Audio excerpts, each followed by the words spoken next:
Entonces, te voy a explicar cómo se armó la declaración de renta de la señora Lina. El primer paso que debes tener es el patrimonio bruto, o sea, todos los bienes inmuebles y muebles que tiene ella. El segundo, las deudas. El tercero, la forma de determinar los ingresos. El cuarto, las retenciones que ellos te ejecutaron por los ingresos. Y el cinco, hacer la depuración. El primer paso, hablemos del patrimonio bruto. En el patrimonio bruto, en el caso de la señora Lina, se tienen que tener en cuenta tres aspectos. El primero es cuánto hay el saldo en las cuentas bancarias. El segundo, el bien mueble, que en este caso es el automóvil. El tercero, el bien inmueble. En este tercero tienes que tener en cuenta una cosa. Una cosa es el costo fiscal o costo de adquisición del bien inmueble y el otro el avalúo catastral. ¿Por qué es importante estos dos conceptos? Porque siempre se debe reconocer dentro de la declaración de renta el avalúo catastral y no el costo fiscal. ¿Por qué sucede esto? Porque los bienes inmuebles se valorizan y ese es el valor que la DIAN dijo que se debe declarar.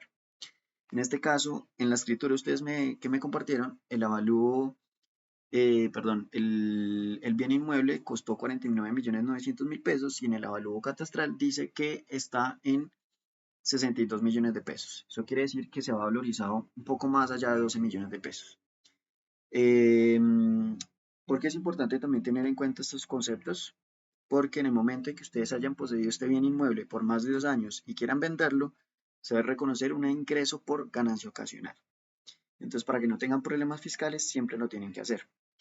En cuanto a deudas, pues simplemente se agregó una deuda chiquitica de 1.800.000 pesos que el banco Colpatria te reportó y adicionalmente el préstamo de consumo, el saldo del préstamo de consumo que sacaron para adquirir el carro. En cuanto a retenciones, pues les reportaron dos tipos de retenciones, uno por una notaría y el otro por retenciones laborales. Eso le suma a ustedes 714.000 pesos. El total de los ingresos brutos, pues es más allá de lo que el reporte de información exógena nos trae, comprende lo que es cesantías, salud, pensión, ingreso por laborales, prestaciones sociales, etc. Ahí ya tenemos varios puntos. Adicionalmente a eso, sobre esos ingresos, nosotros tenemos que hacer una depuración. Esta depuración se va a categorizar en dos tipos. Uno, rentas exentas y el otro, ingresos no constitutivos de salario. No constitutivos de renta, perdón. Hablemos de este último. Los ingresos no constitutivos de renta están compuestos por salud y pensión, en este momento, que son los aplicables a la señora Lina. En cuanto a renta exenta, pues entiende que también son aplicables a la señora Lina las cesantías y el 25% del total de la renta laboral. En este caso, pues las cesantías son 4.850.000 y la renta exenta son 14.673.000. ¿Cómo determinamos ese 25% de renta exenta? La base gravable para determinar eso fueron 58 millones de pesos. La forma en la que se determinó esos 58 millones de pesos fue a través de la depuración de los ingresos brutos, que está constituido por los 67 millones de pesos menos esto que te estoy subrayando ahí, que son 8.543.000 pesos. Para determinar esta renta exenta, tenemos que tener en cuenta unos topes que la norma nos fija. En este caso, hay dos tipos de topes. El primero es que el 25% de la renta exenta no puede superar 790 VTs. En este caso, realizando el cálculo, el total de renta exenta son 346 VTs. Eso quiere decir que nos podemos tomar ese dato como deducible, como renta exenta. Posteriormente a eso, el segundo tope que nos fija es que nos dice que el total del ingreso laboral no puede superar el total de las deducciones no puede superar el 40% del ingreso laboral. Realizando el cálculo, pues el total del 40% sobre el total de tu ingreso laboral es 23.478.000 pesos. Y estos 23 millones de pesos no pueden superar 1.340 VTs. Si yo transformo esas 1.340 VTs a pesos, pues me da 56 millones de pesos. Entonces, hasta ahora la cosa va que yo me puedo tomar 23 millones de pesos como un total deducible en la renta de la señora Lina. Entonces, vamos a hacer el cálculo. Actualmente, vamos a ver si depurando las otras deducciones superamos o llegamos al límite o estamos justos para el límite. En términos de deducciones, hay dos tipos de deducciones que son aplicables a la señora Lina en este caso. El primer tipo es sobre los dependientes económicos. Dentro de la información que tú me suministraste hay una que se llama, hay una hija menor de edad, entonces pues esa la agregué acá. La norma estipula que el 10% de tu ingreso laboral es deducible de renta como por concepto de dependiente económico. Entonces eso lo agregué acá. Adicionalmente, pues hay otros tipos de deducciones como el gravamen al movimiento financiero, aportes de prepagada, pero pues en este caso no aplicaba para la señora Lina. El otro tipo de dependiente económico que no está sujeto al límite es un tipo de dependiente económico que fijó la ley de hasta 72 VTs. Eso quiere decir que estos 3 millones que te estoy calculando acá no están sujetos al límite que te estoy nombrando acá.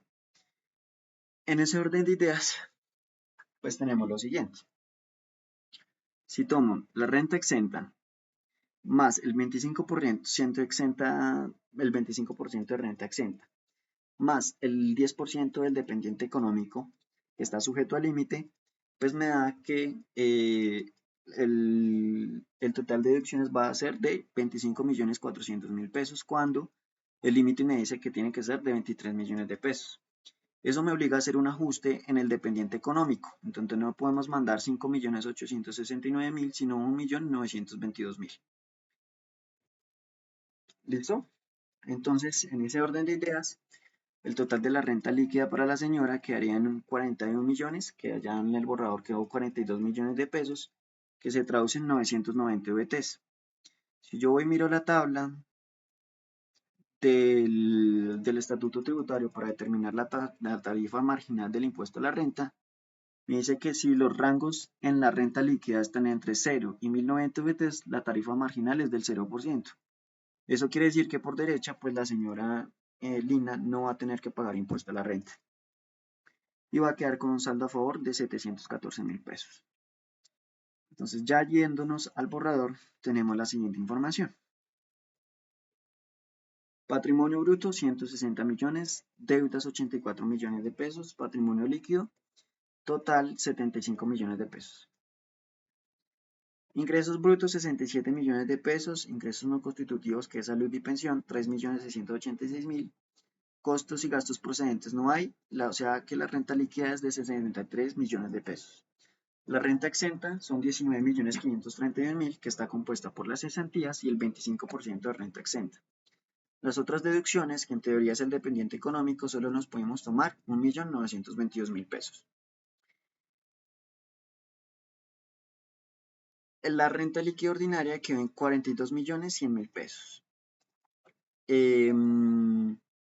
Entonces tomamos la renta líquida y le restamos los 21.453.000 pesos, más los 3 millones del otro tipo de dependiente económico, para un total de renta exenta, deducción sujeta al límite, 24.650.000 pesos.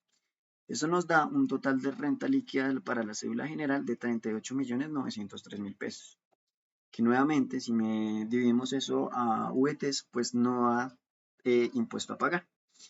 En ese orden de ideas, pues la señora Lina va a quedar con un saldo a favor de 714.000 pesos. Es importante acotar acá que el patrimonio frente al año inmediatamente anterior creció como 12 millones de pesos, pero pues esto se debe a la valorización del patrimonio. Y listo, eso sería todo.